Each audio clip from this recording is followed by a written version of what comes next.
Could the Bitcoin price potentially reach heights of roughly 14,000 before the halving date, which is set to occur in roughly 99 days' time from today? Let's dive in and analyze. What is going on, ladies and gentlemen? Cryptocur here, your cryptocurrency expert, back with another edition of the daily live stream. What is going on, my friends? Today I'd like to discuss Bitcoin and the action we're seeing inside the chart right now. Absolutely critical territory here for Bitcoin as we are climbing up into a zone of potential macro resistance. So much confluence inside this range. We're going to discuss this, and of course, my friends, is there any validity, in my opinion, that Bitcoin could not only potentially climb to our old macro high of 14,000, but potentially even higher than that before the halving date in roughly 99 days' time? So as a full-time trader, I'd like to discuss with you my strategy, my game plan, and how I plan to crush this market right now in the immediate term. So without any further ado, you guys already know the deal. If you like these daily crypto videos and nightly live streams, smack that thumbs up button, click the subscribe, tick the little bell, and let's get this crypto. Moon the likes, ladies and gentlemen. Moon them up. All right, so we'll begin with our Bitcoin technical analysis. And of course, before we begin, this is not investment advice, this is not trading advice. These are only my own opinions, ideas, and speculative hypotheses on the market. Always do your own research and your own due diligence before investing or trading, as this market is extremely high risk, and I am not your financial advisor. I will never tell you what to do with your trades or investments. That being said, let's begin right here on the one-day time frame. Now, it's important to understand that Bitcoin right now, just looking at the price action, no indicators, nothing else yet. This horizontal line here of support and resistance flips has played a role in this market dating all the way back to 2017. We saw it was a brief consolidation here. Then it was our first bounce upon the capitulation. Then, my friends, it was another bounce spot after a reaction rally. Then it became resistance, capitulated, resistance again. And now, my friends, on the way up here, more recently in 2019, it was resistance, then acted as a multi-month support before capitulating through. Then, upon the next reaction rally up, became resistance. And my friends, we find ourselves right back at this region, right here, right now. So you see that this in and of itself, just looking at the price action, has been a range of absolute importance here, in my opinion.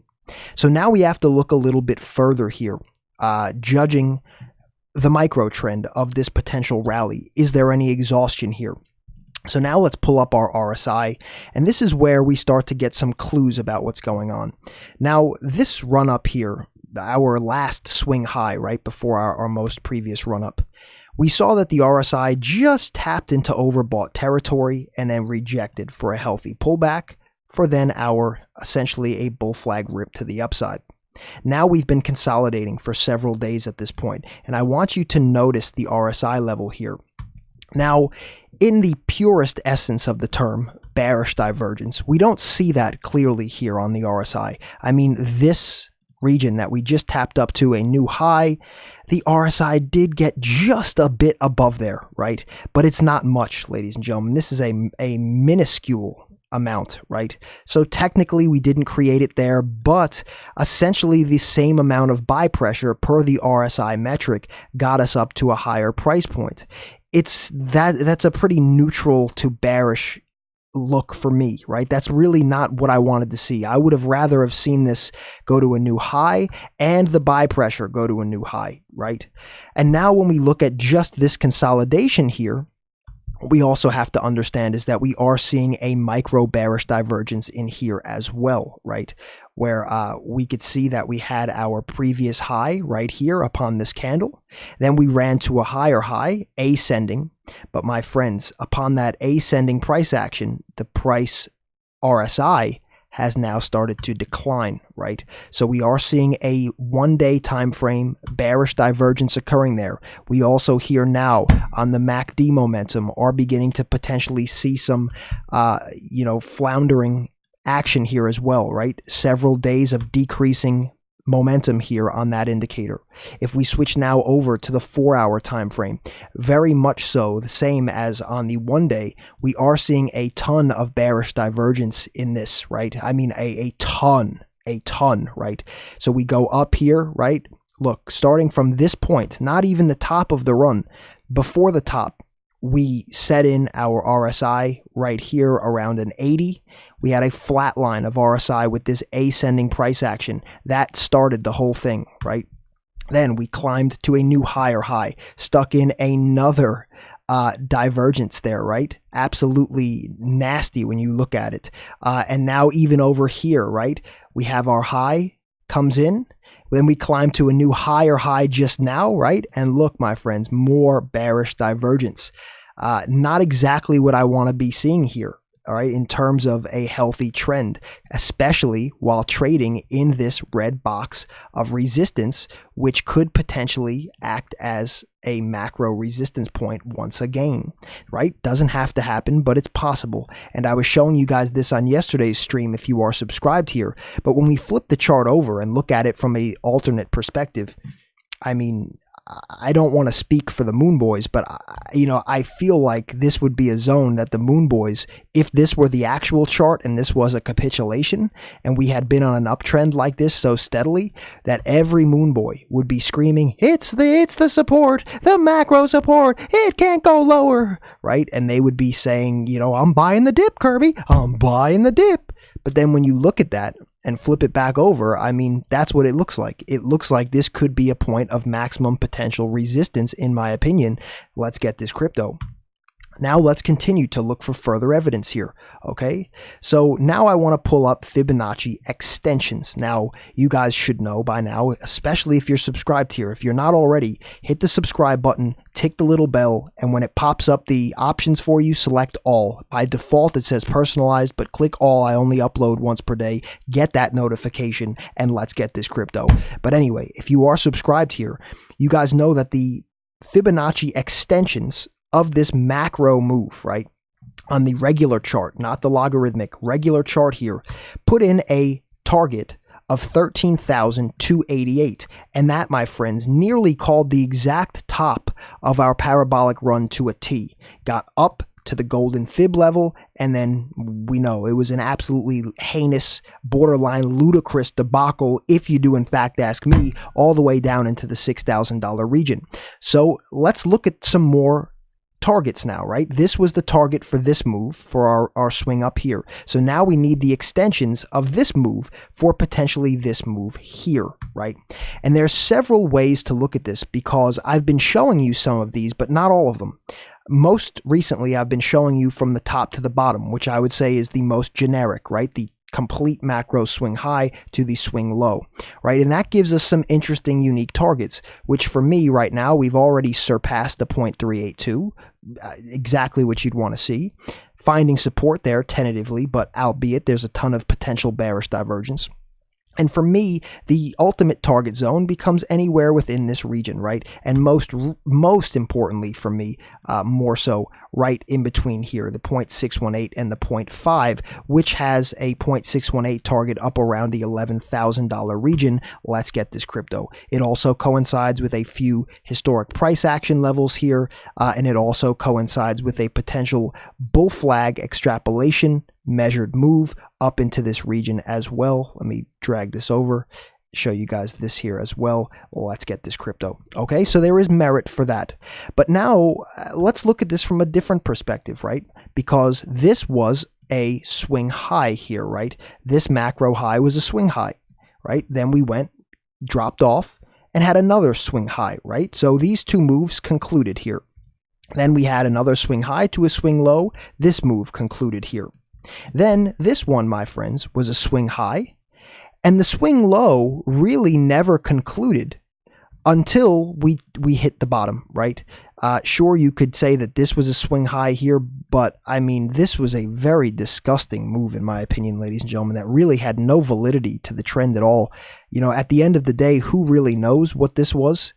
That is certainly not organic price action. It's hard to even really speculate upon what the actual culprit behind this was. But for me, looking at this, it's very easy to see that this could be chalked up as a swing high to a macro swing low here, right? So that's where I'm going to pull it now to look for further evidence, right? Now, the golden on this chart is in an interesting spot, right? Because if we look at the 0.618 here, we've already found that we're tentatively consolidating on this 0.5 right now. Interesting, right? That we're up to the potentially bullish target number 1 of the swing. And then the 0.618 happens to coincide directly with our old prior high of that heinous wick that I was just talking about. But even more importantly than that, look at this area here of such significant confluence, right? Look at it. All of these wicks from this area over here, right? Then it became resistance in here, tested down, resistance, support, resistance, all within this range, and then a drop off. And if we climb up here to the 0.786 as well, look at that range, right? Include that in there, which again, I just stated for you guys, that is, between the 0.5 and the 0.718, this for me are the 3 bullish extrapolation targets if the trend is to get very bullish before you would look for a tentative massive correction, right? So that's more so with a height up to potentially 11,000, right? So if the trend were to play out exactly how it played out last time, and you're going to look at it from this perspective of this swing high, right? Our 0.618, just like this was the top of the trend over here, that would equate now to the top of the trend being around 10,000, right? Or if you want to see it from the top, the more generic one, that would be the top coming in around 11,000. Let's get this crypto. Of course, that doesn't have to play out like that. It's just that if we look to what happened and we are to see this climb to the golden 0.618 extension again, and we are to get rejected at that level again, it would essentially be the same type of swing that we saw happen from the bottom to the top here, and that would essentially be the exact same occurrence over again, right? Let's get this crypto. But I think it's interesting right now, my friends, that we are coming up upon these regions right now, right? And that's the thing that I really want to make clear, is that no matter really how you slice it, right? No matter which one you pull it from, the thing is that we appear to potentially be at a zone right now where we're closing in, right, on everything, right? So even if you were to pull it from here, right, I just want to show you guys, no matter how you want to slice it, right? Even if it was this one here, you called this the last swing high.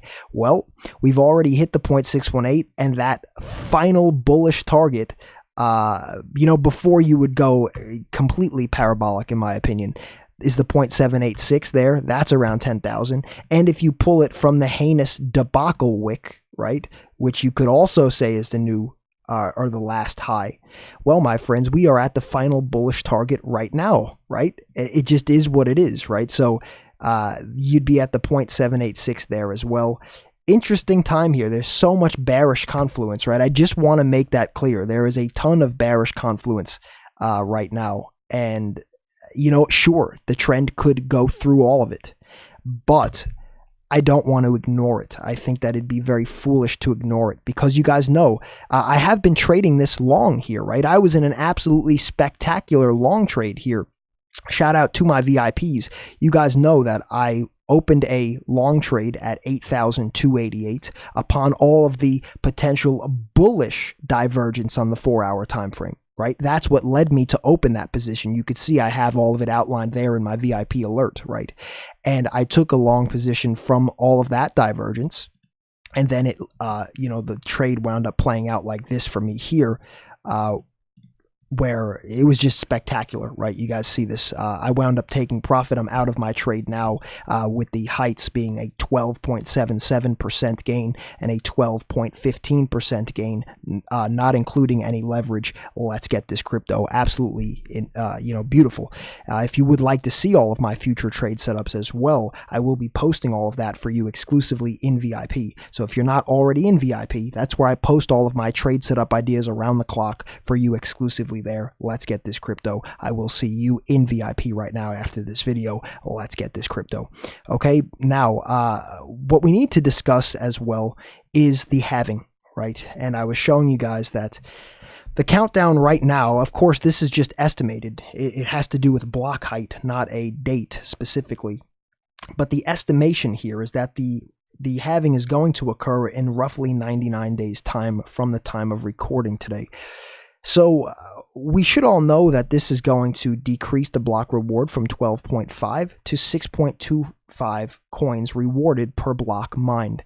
Now, this has a very interesting effect on the market, right? And we should all know that this essentially cuts the miners' profitability in half. I mean, I know there'll be some sticklers on here. Oh, Curry, that's not true. Curry, you. I get it, little James. They can adjust, right? The difficulty can adjust. You know, other deals can be made with electricity, but let's not just try and deflect this off like it's nothing. The block reward is going from 12.5 to 6.25. That is not inherently bullish for miners. You understand, right? And we've seen historically that there is large volatility around the halving dates. Now, this doesn't have to play out. It's completely speculative on my end. It's just a theory, a hypothesis, whatever you'd like to call it. But I have a hard time believing that this has to be the most bullish thing for Bitcoin, especially with the fact that every moon boy, and by moon boy, I really mean people that missed the parabola in 2017, right? People that missed the parabola in 2018, and they want a taste of success in Bitcoin, right? These are the people that cling on to these things, right? They have $100 worth of Bitcoins, and they've never seen any gains, right? So these are the people that for the most part, are just hoping and praying, halving, Kirby, this is the halving. And James, do you not realize, though, the block reward is being cut in half? Stunad. This is somebody's business. They mine for a living. Now, half of the coins that they mine per block are being taken away from them. They're going to pay the same in electricity, right? There is going to be difficulty adjustments. That is all correct. But what I believe is going to happen here is that the more halvings that occur, right, roughly around every 4 years, the more and more centralized Bitcoin becomes because of the fact that it increases the amount of capital and energy and manpower that it will take to mine these coins, and the less profitable it becomes for mom and pop type of miners, small mining operations. All you're going to be left with, in my opinion, is the cream of the crop, the very, very large market cap type of companies here that are mining conglomerates. And for me, my friends, that does happen to take away some of the underlying fundamental use cases for Bitcoin that everybody loves so much, right? Being decentralized and things of that nature. Whereas, yes, in the beginning, when many were just mining on a CPU or a GPU, the more miners that got added to the network, the more decentralized it became, right? But now it's almost like the beast is eating itself from the inside out, right? And what I mean by that is that now, because of how difficult it is to mine these coins and how expensive it is to mine these coins, every time that the block reward gets cut in half, it chops people out that could have been mining, but now it's no longer profitable for them.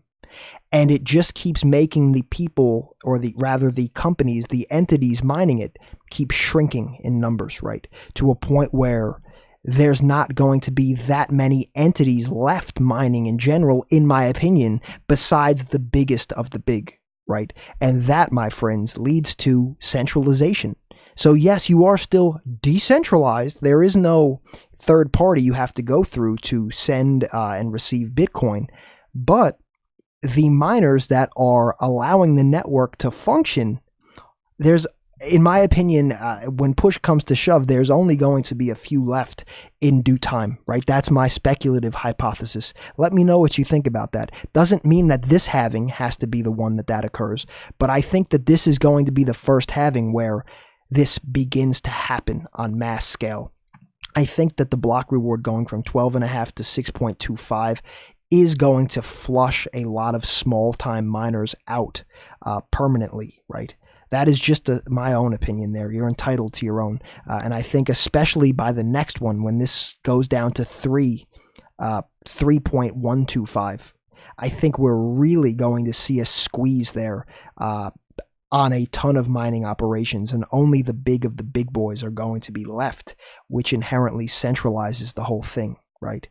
Where a few phone calls, you could be in complete contact with 51% of the mining hash rate, right? And that is how the decisions are made. You understand what I'm saying, right? So this is an ever-changing experiment. Keep that in mind. Bitcoin is an experiment, right? This is not some age-old, centuries-old technology, such as something like gold that's been around forever, right? This is a new experimental technology. Every day is a new advancement in the experiment. Each halving is a new advancement in the experiment, and how the users react, how the miners react, that is all new. That's yet to be seen, right? As the experiment is alive and breathing, right? So just keep it in mind, my friends, that I don't necessarily believe that the halving has to moon the price. It could absolutely do the opposite. And doing the opposite, right? Seeing that the blocks get cut in half and the block rewards get cut in half and the price goes down, that would just put a further squeeze on small miners, like I'm already stating right now. And if the price were to wind up topping out somewhere in this region and going all the way back down, to levels we don't even really want to talk about, the thing is that who's left mining at that point? Only the ones that have the most lucrative wholesale type of, equipment, large real estate deals, right? Large, you get what I'm saying. The most lucrative type of business model, which you're only going to find with the largest of the large companies. Capiche? Let's get this crypto. So, I'm very weary about the halving. I'm not necessarily seeing it as something bullish. You guys know I don't even really like to talk about it that much because I think it's irresponsible to just be screaming moon, moon, moon, moon, moon on the halving. There's only been 2 halvings before, my friends. There's not really data. You can't really base stuff off of data from when Bitcoin's market cap was so small. It was tiny. Right? I think it's very irresponsible to be looking at it that way. Let me know what you think, though. Does what I'm saying make sense? Do you think that that's valid? I certainly do. So I'd like to see what you have to say. Leave a comment below with your opinion on that. Smack a thumbs up as well if you agree with me, or even if you don't agree with me, just that you understand what I'm saying, right? Let's get this crypto. So my friends, right now, I am going to be looking to play this absolutely aggressively here. This range is very, very interesting. As I've been stating, the trading opportunity in here has been absolutely fantastic. Right now, I'm looking to potentially continue to crush it like a 2-ton man on a tuna fish can. Like I've stated, I just exited an absolutely beautiful swing trade, right from the bottom there to the top. It doesn't work out like that every time, but this time it did. I'm going to be looking for more trade setups to potentially catch the next large move, whether that's up or down. And if you would like to see how I'm going to be setting up my trades, where my entries are, exits, targets, where I put my stop loss, etc., all of that, well, I keep you updated around the clock 24/7 in VIP, ladies and gentlemen. That's where I'll be posting all of this for you exclusively, right? So if you're not already in my VIP, my friends, today is the day. It's time to transform yourself from average Joe into savage Joe. Let's get this crypto. That's going to do it here, guys. I'm going to be getting back to my VIPs right now. I'm going to be looking for absolutely aggressive trade setups in here. And I'm going to keep you guys updated every step of the way. Let's get this crypto, okay? So, guys, like I've stated, if you enjoyed this content here, if you could, moon up the likes, moon them up, Smash those thumbs, click the subscribe button, tick the little bell, and let's get this crypto. Satoshi needs a new pair of shoes. And really, let me know, do you agree with my opinion about the halving? Or let me hear your opinion. Leave a comment down below. And let's see. I think this is a very interesting topic. So guys, until next time, I'll see you all in VIP right now. Let's get this crypto. And until next time, the Don has spoken. Be safe, be happy, be healthy. It's your boy, Crypto Kirby. Peace and love, my friends. Curbs.